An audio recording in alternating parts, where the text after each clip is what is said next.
कहानी की शुरुआत होती है और हम लीजुंग को देखते हैं जो शहर से दूर विलेज में अपनी बेटी के साथ रहता है और वो आज अपनी बेटी के लिए उसका फेवरेट फूड लाता है और उसे देता है। लेकिन उसकी बेटी उसे काटने की कोशिश करती है और हमें पता चलता है कि वो कोई आम इंसान नहीं बल्कि एक ज़ोंबी है। लेकिन वो ज़ोंबी कैसे बनी, ये जानने के लिए कहानी कुछ समय के लिए पीछे जाती है। लीजंग एक सिंगल फादर होता है जो कि सियोल सिटी में अपने बेटी के साथ रहता है और आज वीडियो रिकॉर्ड करते समय वो अपने फैंस को दिखाता है और उसने कई दिनों मेहनत करने के बाद जू में भी एक शेर को डांस करना सिखा दिया है। लीजंग वहाँ पर डांस करता है और थोड़ी देर डांस करने के बाद वो शेर भी उसके मूव्स को कॉपी करने लग जाता है। लीजंग की तरह उसकी बेटी सुआ को भी डांसिंग का बहुत ज्यादा शौक होता है। वो अपने फेवरेट सॉन्ग पर आने वाले डांस कॉम्पिटिशन की तैयारी कर रही थी। लेकिन जब उसके बाद लीजंग उसको देखता है वो भी हर टीनेजर की तरह अपने डैड से प्राइवेसी मांगती है और उन्हें वहाँ से जाने के लिए कहती है। लेकिन लीजंग उससे कहता है तुम जिनका गाना सुन रही हो वो मेरा भी फेवरेट है और मुझे आज भी डांस करना पसंद है। और लीजंग वहाँ पर डांस करने स्टार्ट कर देता है और वो वहाँ पर अपनी बेटी से बढ़िया डांस कर रहा था। सोया देखकर उसे अपने रूम से भगा देती है और इन दोनों के साथ घर में एक ऑरेंज कैट भी रहती है जो कि हमेशा सोफा पर बैठकर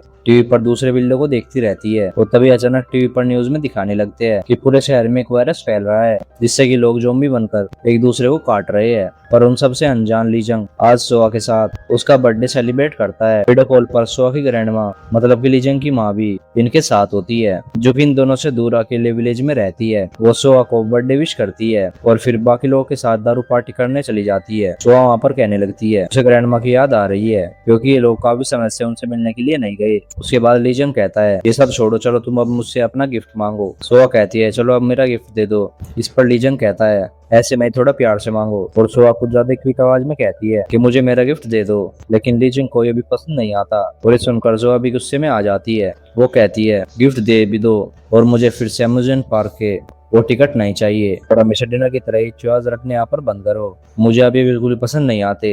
वो कहता है कि तुम्हें याद भी है एक बार बचपन में तुम्हारी वजह से मुझे ट्रेन से नीचे उतरना पड़ा था क्योंकि तुम ये चोरस खाने के लिए रोते जा रही थी। जोआ कहती है कि मुझे तो ऐसा बिल्कुल भी याद नहीं है। और लीजंग वहाँ पर कहता है तो ठीक है जाओ, मैं भी तुम्हारा गिफ्ट भूल गया। और ये सुनकर सोआ अपने डैड की गुदगुदी करने लग जाती है। और उसके बाद लीजंग कहता है कि वहाँ पर सोफे के नीचे तुम्हारा गिफ्ट रखा हुआ है। इन सारी चीजों से पता चलता है कि इन दोनों बाप बेटी के बीच में बहुत ज्यादा प्यार और थोड़ी बहुत नोक-झोंक है। उसके बाद सुआ अपना गिफ्ट देखती है जिसमें कि वायरल हेडफोन होते हैं और अम्यूजमेंट पार्क के 2 टिकट भी थे। और तभी सुआ को कुछ बाहर से आवाजें आती है और वो अपने डैड को बुलाती है और दोनों देखते हैं कि इनके पड़ोसी बहुत ही अजीब तरीके से लड़ाई कर रहे हैं। लड़ाई का मोरी मेरा और ज्यादा लग रहा था इसलिए सुआ इसको रिकॉर्ड करने लग जाती है। लेकिन तभी वो लेडी अपने हस्बैंड को काट लेती है और वहाँ पर पता चलता है कि वो लेडी तो एक ज़ॉम्बी बन चुकी है। लेकिन लीजंग और सुआ को शुरुआत में कुछ भी समझ में नहीं आता। ज़ॉम्बी लेडी उनकी तरफ बढ़ने लगती है और दोनों तरफ वहाँ पर छुप जाते हैं। लेकिन सुआ के फोन पर इमरजेंसी मैसेज आने लगते हैं और ये सुनकर वो लेडी अपने सिर से शीशे तोड़ने लगती है।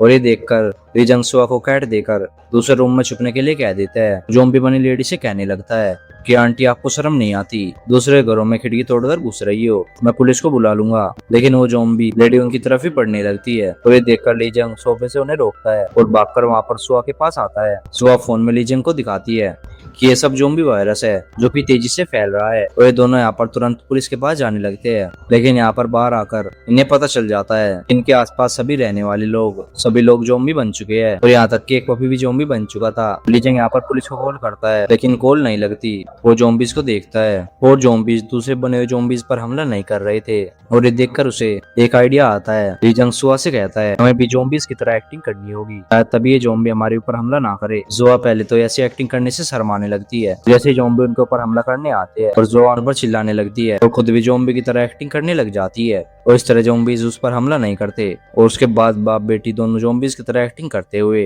दूसरे ज़ॉम्बीज पर चिल्लाते हुए यहाँ से निकलने लग जाते हैं। मगर उनका ये आइडिया ज्यादा देर तक काम नहीं करता और सारे ज़ॉम्बीज वहाँ पर समझ जाते हैं कि ये इंसान है तो इन पर हमला करने दौड़ पड़ते हैं और दोनों वहाँ से तुरंत भागते हैं। लेकिन भागते हुए सुआ गिर जाती है और एक दादी ज़ॉम्बी सुआ के काटने के लिए आने वाली होती है। लेकिन लीजंग अपना हाथ बीच में ले आता है लेकिन उसके बाद उसे पता चलता है कि दादी के दांत तो नकली थे इसलिए लीजंग को वहाँ पर कुछ भी नहीं होता और वो ज़ॉम्बी नहीं बनता और दोनों तुरंत उठकर भागने लगते हैं। उसके बाद एक जगह पर आकर छिप जाते हैं। लीजंग वहाँ पर सुआ से कहता है कि तुम यहीं पर छुपा रहना और मैं जाकर यहाँ से कार लेकर आता हूँ। लीजंग सुआ को यहीं पर ही छोड़कर बसता हुआ कार लेने जाता है और वो यहाँ पर देखता है यहाँ पर तो बहुत सारे ज़ॉम्बीज है। उसके बाद वो एक बोर्ड उठाकर ज़ॉम्बीज से बचता हुआ किसी तरीके से कार के अंदर आ जाता है और कार सुआ के पास लाकर और उसे वहाँ पर अंदर आने के लिए कहता है। उसके बाद सुआ तुरंत ही कार में बैठ जाती है और दोनों किसी तरीके से शहर से बाहर निकल जाते हैं। और लीजिंग काफी ज्यादा खुश हो रहा था, लेकिन तभी वो नोटिस करता है कि जुआ खुश नहीं है और वो वहाँ पर अपना हाथ छिपा रही होती है। और लीजिंग वहाँ पर देखता है जुआ को एक ज़ॉम्बी ने काट लिया होता है हाथ पर।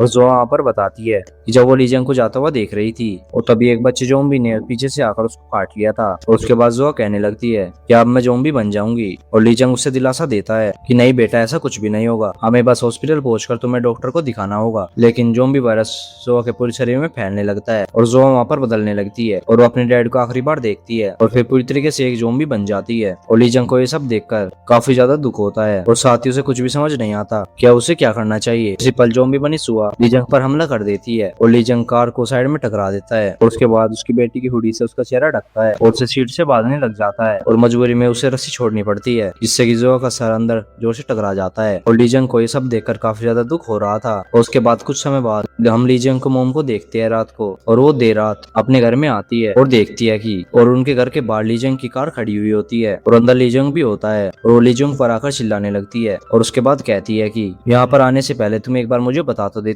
और मैं जल्दी घर आ जाती। चलो अब बताओ मेरी प्यारी पोती जो अब कहाँ पर है। वो वहाँ पर अंदर जाने लगती है। लीजिंग उन्हें रोकता है और कहता है कि जो की हालत इस वक्त खराब है। और ये सुनकर और ज्यादा घबरा जाती है और लीजिंग को धक्का देकर तुरंत रूम में आती है। यहाँ पर की जोआ मौजूद थी, लेकिन यहाँ पर जोआ ने सारा सामान बिखेर दिया होता है। और ये देखकर ग्रैंडमा को बहुत ज्यादा गुस्सा आ जाता है और जब जोआ गुस्से से उनकी तरफ देखती है, हमला करने भागती है। और तो ये बैडेस ग्रैंडमा जो जल्दी से अपनी स्टिक उठाकर जोआ के मारती है, उसे सामान बिखेरने की सजा देती है। लेकिन जब उन्हें पता चलता है कि जोआ ज़ॉम्बी बन चुकी है तो फूट फूट कर रोने लगती है और कहती है कि मेरी बेचारी बेटी के साथ बर्थडे वाले दिन ये ऐसा क्यों हुआ। उसके बाद ये दोनों टीवी पर न्यूज देखते हैं जिसमें कि बताया जा रहा था नाकामयाब रहे, इसलिए अब गवर्नमेंट मिलिट्री के साथ मिलकर काम कर रही है और लोगों से विनती है कि वो इन्फेक्टेड हुए लोगों से दूरी रखे। लीजिंग सोचने लगता है कि ऐसे में उसकी बेटी का क्या होगा और वो अगले दिन ज़ॉम्बी बने जुआ को अपनी वैन में बांधकर हॉस्पिटल में पहुंचता है। लेकिन यहाँ पर वो देखता है कि एक माँ जिनका की बेटा ज़ॉम्बी बन चुका था और उसका इलाज कराने की उम्मीद से यहाँ पर आई हुई है और वहाँ पर मिलिट्री ऑफिसर यहाँ पर आकर उस ज़ॉम्बी बने लड़के को जान से मार देते हैं। और ये देखकर लीजिंग वहाँ से डर जाता है, जुआ को वैन से बाहर नहीं लाता। और यहीं पर ग्रैंडमा भी अपनी एक दोस्त को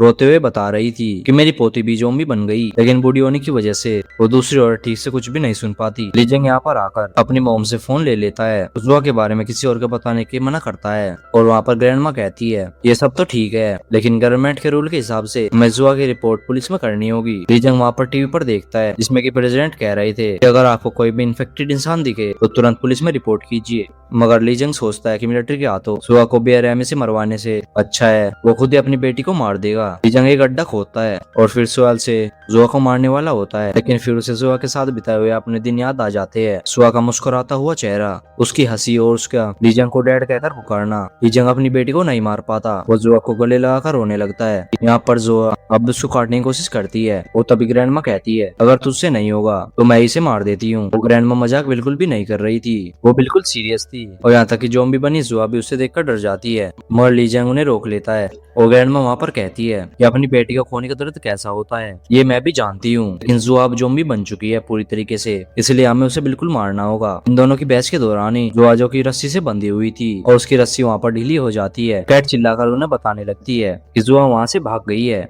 और ये दोनों यहाँ से तुरंत भागते हुए हर जगह जुआ को ढूंढने लगते हैं, लेकिन पूरे गांव में इन्हें जुआ कहीं भी नहीं मिलती। तभी लीजिंग सोचता है कि क्या पता जुआ उसी जगह पर गई हो। तभी वे नदी के किनारे बने हुए एक घर में आते हैं, यहाँ पर कि सच में जुआ मौजूद होती है। और लीजिंग वहाँ पर कहता है कि मैं समझ गया कि जुआ अब भी अंदर ही अंदर जिंदा है, उसकी यादें यहाँ पर पूरी तरीके से नहीं मिटाई है। और वो यहाँ पर ग्रैंडमा से कहता है कि आपको याद है जुआ बचपन में आपके साथ यहाँ पर खेलने के लिए आया करती थी, उसके दिमाग में अब भी वो यादें जिंदा है, इसीलिए तो यहाँ पर आई है। मगर यहाँ पर ग्रैंडमा कहती है तू तो पागल हो गया, वो तो बस ऐसे ही भटकते हुए यहाँ पर आ गई होगी। लेकिन लीजिंग इस बात को साबित करने के लिए जुआ का फेवरेट सॉन्ग फुल वॉल्यूम में प्ले करता है और जब जो होता है वो देखकर लीजिंग हैरान रह जाता है। और ज़ॉम्बी बनी जुआ अपने फेवरेट सॉन्ग को सुनकर वहाँ पर डांस करना शुरू कर देती है। लीजिंग को यहाँ पर ये देखकर यकीन आ जाता है, 100% श्योर हो जाता है जुआ की यादें अब भी जिंदा है और बस ज़ॉम्बी वायरस उस पर पूरी तरीके से हावी हो गया है। और हकीकत में ये है कि जू अब भी जिंदा है। और इसके बाद रात में ये दोनों यहाँ पर वीडियो देखते हैं जिसमें कि साइंटिस्ट बता रहे थे कि जिस वायरस की वजह से लोग ज़ॉम्बी बन रहे हैं वो वायरस उनके दिमाग पर काबू कर लेता है। अब हम ऐसी वैक्सीन बना रहे हैं जिससे कि वायरस का असर कम हो जाएगा। इन्फेक्टेड लोगों को अपनी यादें फिर से याद आ जाएगी और इस तरीके से वो फिर से इंसान बन सकते हैं। और ये सुनकर लीजंग समझ जाता है कि ज़ॉम्बी को अगर उसकी यादें फिर से याद दिला दी जाए शायद ज़ॉम्बी फिर से इंसान बन सकता है। लेकिन वहाँ पर ग्रैंडमा कहती है ये सब भूल जा, अगर मेरी पोती मेरा हाथ का बनाया हुआ अपना फेवरेट एग राइस खा लेगी इसका मतलब ये है कि उसकी यादें जिंदा है। मतलब ज़ॉम्बी बनी जुआ एग राइस से अपना मुंह हटा लेती है क्योंकि उसे डिनर टेबल पर रखा हुआ नॉनवेज ज्यादा पसंद आता है और उसे वहाँ पर खाने लगती है। और इसके साथ यहीं पर यह पार्ट खत्म होता है। अगर आपको वीडियो पसंद आई हो तो वीडियो को एक लाइक जरूर से कर देना और चैनल को सब्सक्राइब भी कर देना। चलो तो मिलते हैं नेक्स्ट पार्ट के साथ। Bye bye.